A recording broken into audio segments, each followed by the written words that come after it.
sini saya akan memberikan cara instalasi dashcam untuk sebuah mobil ya, agar bisa merekam seluruh kejadian di jalan.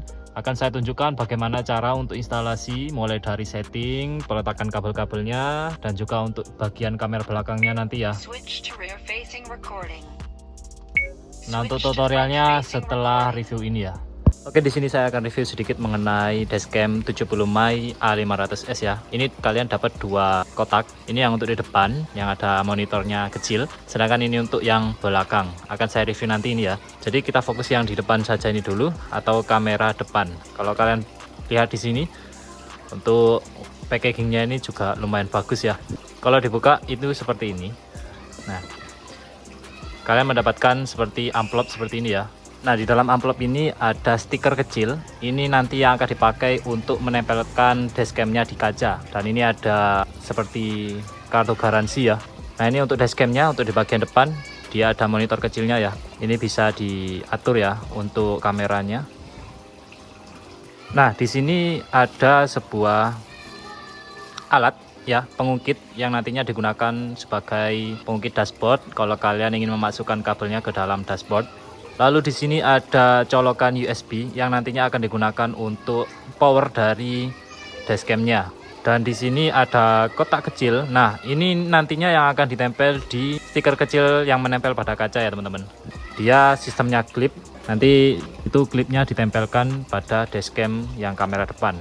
Jadi bisa dilepas dan juga dipasang lagi ya, tanpa harus melepas lem. Oke, untuk di bagian lainnya di sini ada kabel power ya. Kabelnya ini lumayan panjang. Ini USB tadi ya, yang nantinya akan disambungkan ke sini. Ini yang merah ini ya. Seperti ini nanti. Untuk yang bagian ini nantinya akan disambungkan ke dashcam bagian depan. Sudah, itu saja ya, tidak ada lagi. Nah, sekarang kita akan coba buka untuk yang kamera belakang. Ini lumayan panjang ya. Nah, seperti ini untuk kamera di bagian belakang. Dia tidak seperti dashcam yang di depan ya. Ini itu paten, jadi tidak bisa dilepas pasang lagi ya. Tidak seperti yang pada dashcam depan. Ini juga bisa diatur. Nah, untuk kabelnya ini juga lumayan panjang. Untuk kabelnya yang ini dicolokkan di dashcam bagian depan ya. Nanti saya tampilkan. Di kamera belakang tadi kalian mendapatkan buku atau petunjuknya ya. Dan kalian juga mendapatkan stiker seperti yang ada pada dashcam depan. Oke, cuman itu saja ya untuk bagian belakang. Untuk memori di sini saya memilih merek dari SanDisk ya, yang 64 GB, kecepatannya 100 Mbps. Jadi dashcam ini bisa pakai memori seperti ini ya, yang kecepatannya itu 100 Mbps sampai dengan 120 Mbps. Untuk maksimalnya di penyimpanan 128.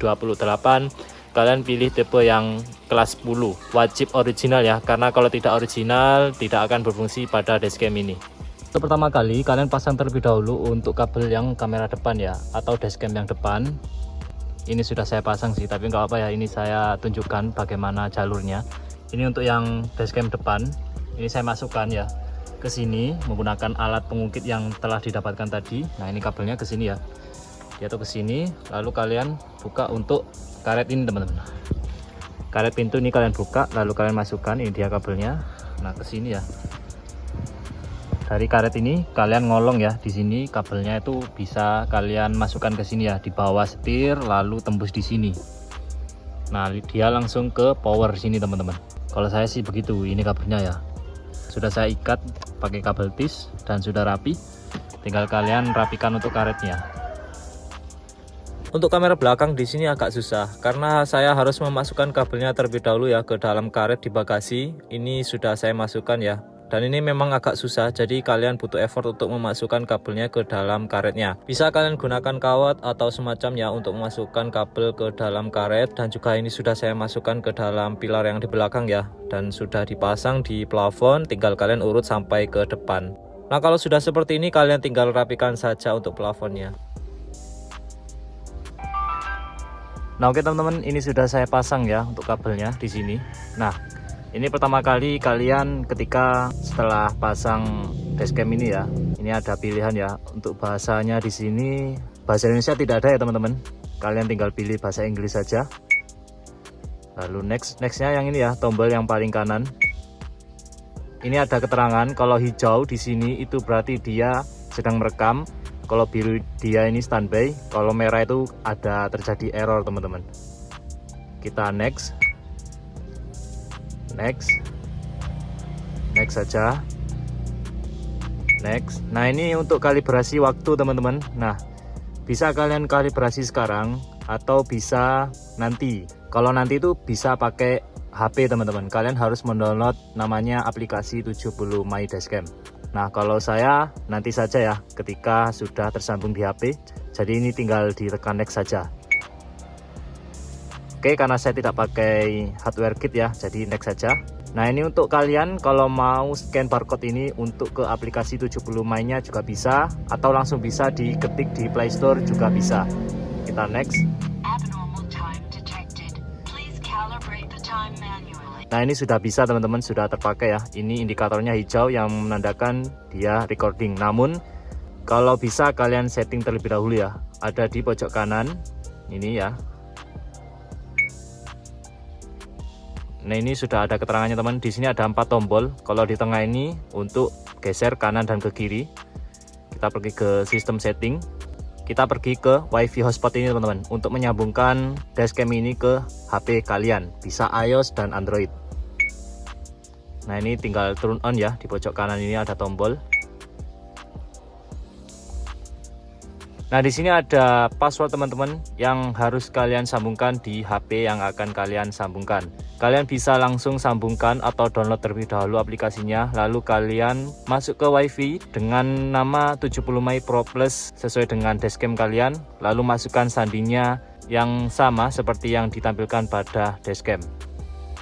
Masuk ke proses instalasi aplikasinya. Di sini kalian pergi ke Play Store dan search saja 70 My atau 70 My Dashcam, nanti akan muncul ya aplikasi yang namanya 70 My. Nah, kalian tinggal install, lalu kalian tinggal login ya. Sebelum itu kalian daftar terlebih dahulu pakai Gmail ya. Untuk passwordnya juga bebas, kalian bisa buat sendiri. Dan di sini kalian pilih bahasa ke bahasa Indonesia karena di sini tersedia ya untuk bahasa Indonesia. Nah, setelah itu akan tampil seperti ini. Ini nantinya kalau kalian belum menyalakan Bluetooth, kalian nyalakan terlebih dahulu ya. Dan juga untuk WiFi-nya kalian nyalakan dulu.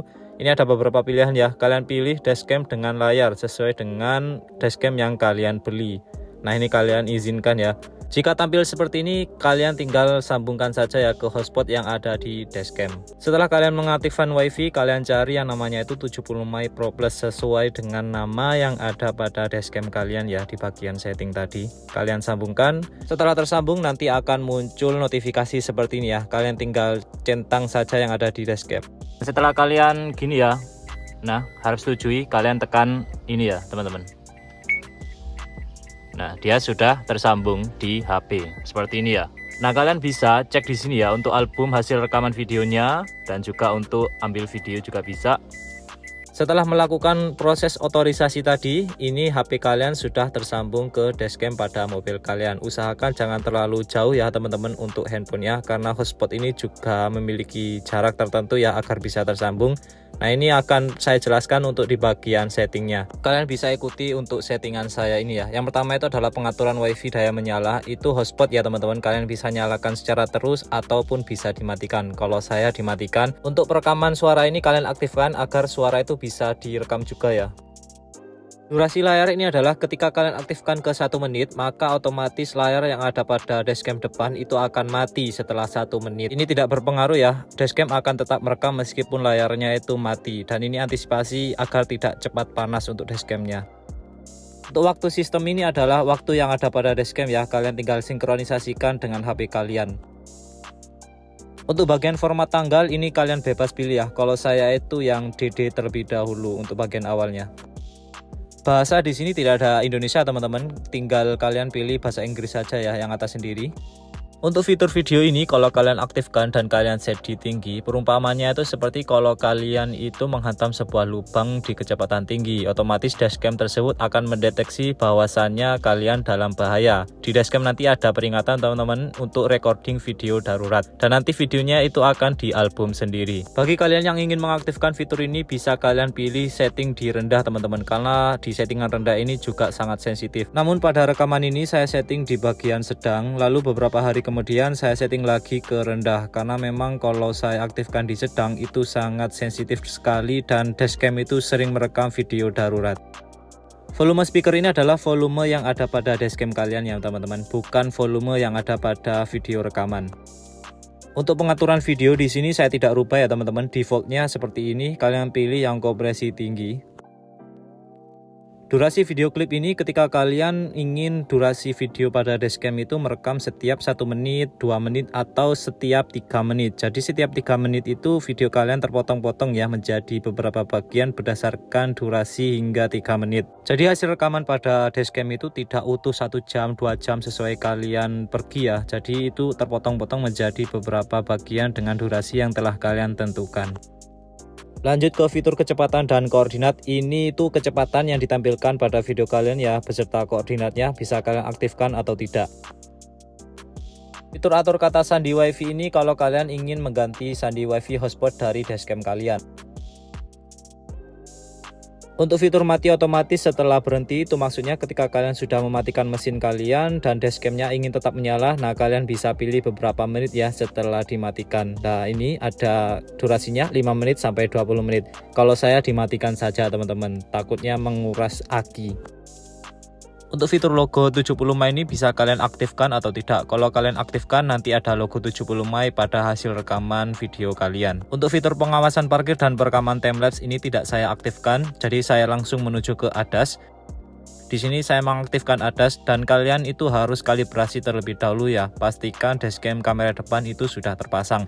Nantinya pasti dashcam itu akan meminta kalian untuk jalan kurang lebih sekitar 20 km per jam. Usahakan waktu kalibrasi kalian lewat jalan yang terdapat markanya dan sedikit rame ya untuk trafiknya, agar kalibrasinya itu bisa cepat dilakukan oleh dashcamnya.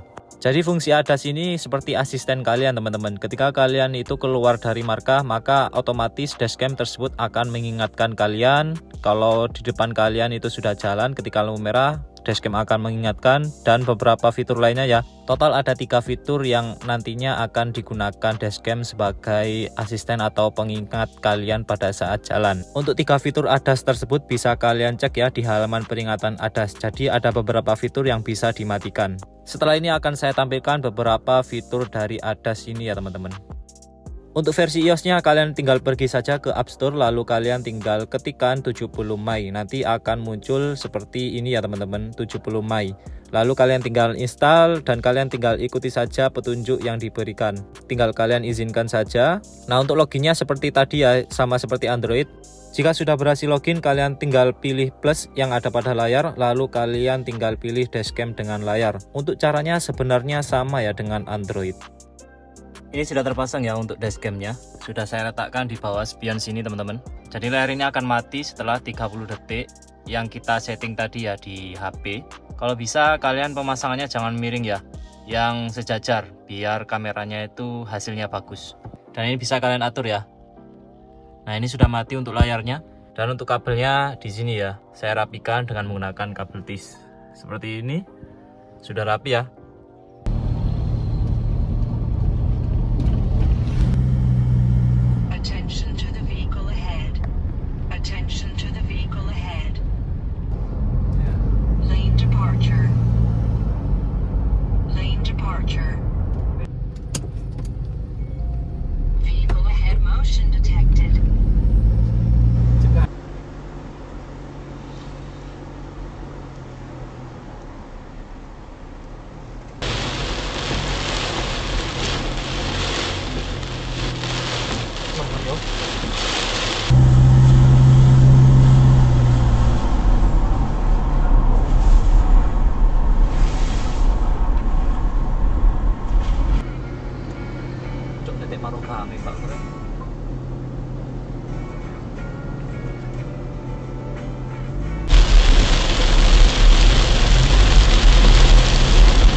Itu saja teman-teman. Jika ada pertanyaan bisa kalian sampaikan di kolom komentar. Sekian dan terima kasih.